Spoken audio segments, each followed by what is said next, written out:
Bonjour à tous et bienvenue sur ma chaîne. Aujourd'hui je vais vous présenter un couteau créé par la société CKF Knife, donc Custom Knife Factory, et en collaboration avec le coutelier français Monsieur Philippe Jourget sur son modèle FIF 23. Donc c'est un couteau qui est très compliqué à trouver actuellement. C'est la version donc mid-tech, donc semi-industrielle. Donc c'est-à-dire qu'il y a une partie des pièces qui sont créées par des machines et couteaux qui est assemblé à la main, par la main de l'homme.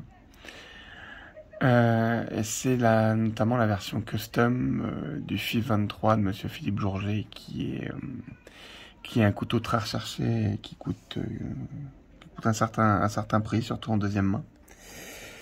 Et donc la collaboration avec CKF en fait est exactement la réplique de sa version custom à un prix beaucoup plus abordable, mais sorti les premiers en 2019.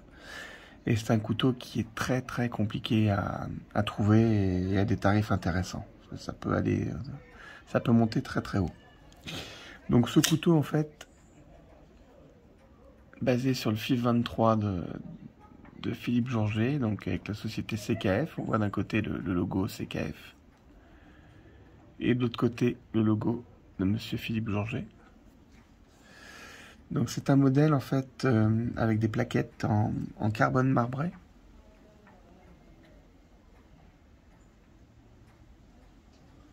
Des mitres et entretoises en zirconium. Platine et clip en titane. Donc c'est vraiment du haut de gamme. C'est vraiment un couteau de très très très bonne qualité. C'est simple, CKF a tellement bien travaillé sur ce modèle que pour avoir eu la version custom entre les mains, les modèles sont très très proches. C'est même très compliqué de savoir quel est le custom et quel est le mid-tech si on a les yeux fermés. Voilà, les yeux ouverts, il y a des petites différences qui fait qu'on arrive à connaître. Mais sinon, au niveau de la fluidité et de la qualité de fabrication, ils ont vraiment réussi à faire quelque chose vraiment d'impressionnant. Donc comme vous pouvez le constater, l'inconvénient du zirco, c'est que ça prend les traces de doigts. Voilà, mais c'est quand même un matériau qui est vraiment très joli. Donc la lame en fait est en acier inoxydable M390. Donc monté sur roulement à billes C bearing. Donc ce qui amène une fluidité vraiment impressionnante. Et là, rien que pour fermer, hop, ça ferme vraiment tout seul. Alors il y a le poids du couteau qui aide aussi au niveau de la fermeture, mais c'est d'une fluidité impressionnante. Vraiment c'est un plaisir, je pourrais passer des heures à jouer avec. Donc il a une longueur totale de 23,2 cm. Donc c'est simple, Philippe Jourget en fait a créé le FIF 18 qui fait 18 cm, le FIF 20 qui fait 20 cm et le FIF 23 qui fait 23 cm.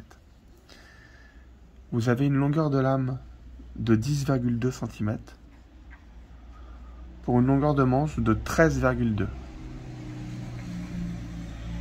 voyez, ces plaquettes marbrées sont vraiment magnifiques. Vraiment très très belles. Tout est très très bien réalisé. Les finitions sont vraiment super propres. Vraiment un très très beau couteau. Je suis vraiment très content d'avoir pu l'acquérir. Donc il est livré avec un étui. Un étui Concordura. Vous avez toujours alors une petite pochette avec des pièces de rechange. Vous avez des roulements de rechange, une vis d'axe, même un clip supplémentaire. Une petite microfibre rouge. Et la petite carte qui va avec, car c'est des couteaux qui sont numérotés.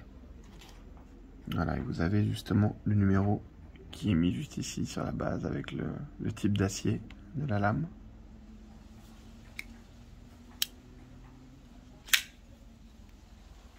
J'adore ce couteau. C'est Ça faisait depuis sa sortie que j'avais pas réussi à en avoir un en 2019 et depuis sa sortie j'en cherchais un. Et donc je suis content d'avoir enfin trouvé ce modèle. Donc en fait il y a une petite particularité, c'est qu'en fait donc il existe en deux versions. Donc il y a une version en fibre de carbone marbré comme celui-ci, et l'autre en carbone avec les platines, les clips en titane et pareil la lame en M390. Et c'est ce modèle. Et on voit un peu les deux différences de... D'un côté il est marbré, là vous voyez c'est un carbone... Carbone un peu plus classique avec des petits carrés dessus.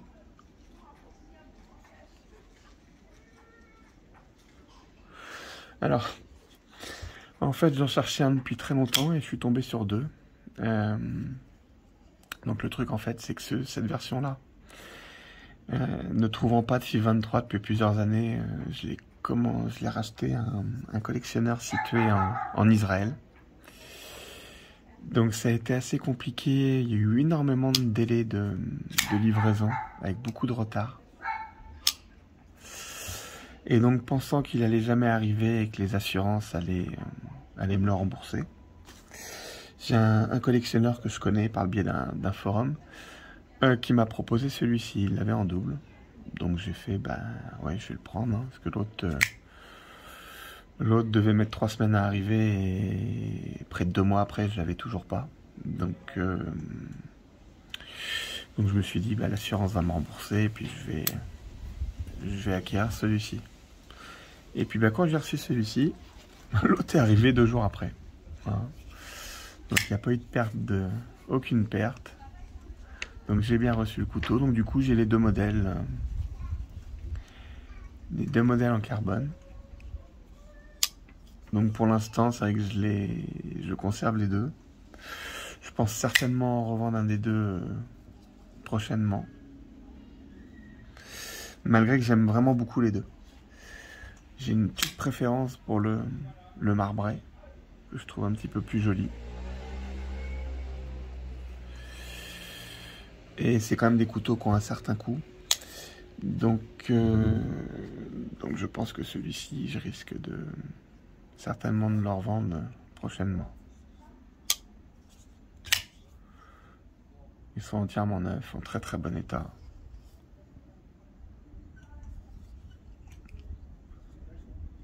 Vraiment de très très bons couteaux. Alors il y avait, j'avais fait une vidéo dessus d'ailleurs. J'avais notamment la version du FIV 20. Voilà, celui-ci. Alors le FIV 20 était sorti aussi en plusieurs versions, notamment en carbone également. Et là c'est un autre style de carbone aussi qui est texturé. Avec des mitres et un clip en zirconium sur celui-ci. Donc j'avais fait une vidéo dessus déjà. C'est vrai que celui-ci est vraiment sublime. C'est un très très beau couteau. Et pour voir un petit peu la différence de taille, il y a quand même... Voilà. Vous avez le 23 d'un côté et le 20 de l'autre. Donc le 3 cm... Voilà. Il y a vraiment une lame qui est impressionnante sur le 23. La lame est vraiment très très bonne. Bon, ça fait vraiment un beau bébé.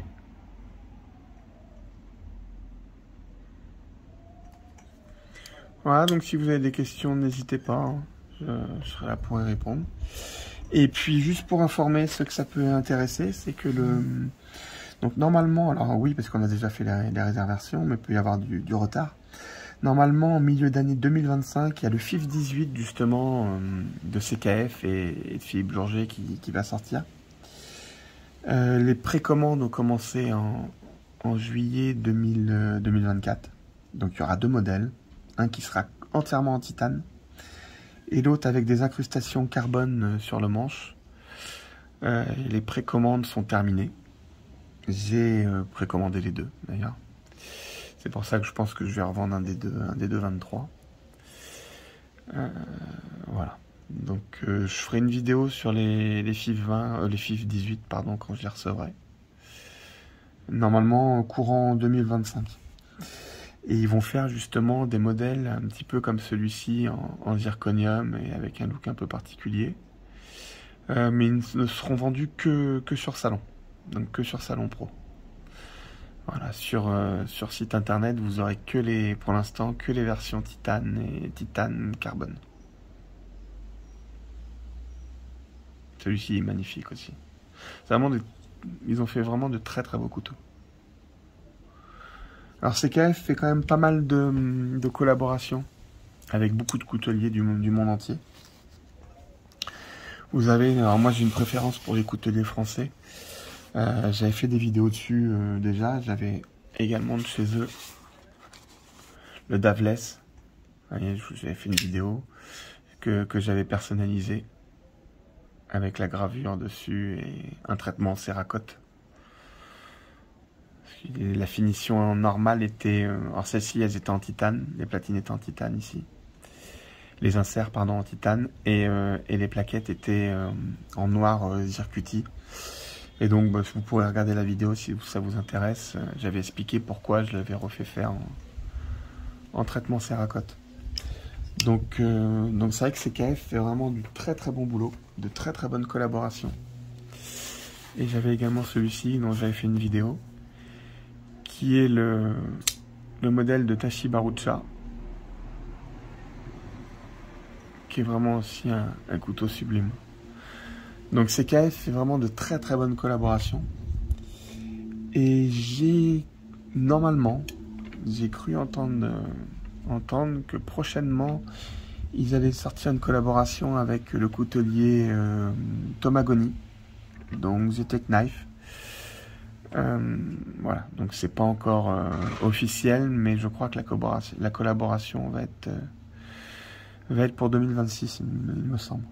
Donc voilà, à surveiller, parce que Tomagoni fait également des couteaux vraiment sublimes. Donc c'est vrai que CKF c'est vraiment bien choisir les couteliers avec lesquels ils font des collabs. Et ils arrivent vraiment à très très bien reproduire les couteaux de ces grands artisans français. Et là, nous sommes que sur des versions Miltech. Donc, je vous invite d'ailleurs à regarder la vidéo de mon ami Belos, qui a fait une vidéo récemment où il explique la différence entre un couteau indu, un couteau custom et un couteau Miltech. Donc là, on est sur des 100% Miltech. Donc, pièces réalisées par des machines et ajustement et montage par la main de l'homme. Voilà. La main de l'homme vient toujours faire quelque chose sur des Miltech. Parfois créer quelques petites pièces aussi. Mais surtout sur le montage et l'ajustage que la patte de l'homme est encore importante. Voilà. En tout cas, je vous remercie beaucoup d'avoir regardé cette vidéo. N'hésitez pas, même si j'avais dit que j'avais pas d'ambition particulière, ça peut être sympa pour le référencement, parce que beaucoup de gens ont du mal à trouver mes vidéos. Donc éventuellement un petit pouce bleu, ça peut être sympa, et puis éventuellement vous abonner si vous ne l'êtes pas, comme ça vous aurez un petit message quand il y a une vidéo qui sort. Voilà, en tout cas je vous remercie beaucoup, et puis je vous prenez soin de vous, passez de bonnes vacances pour ceux qui sont encore en vacances en ce mois d'août. Et puis à très bientôt. Au revoir.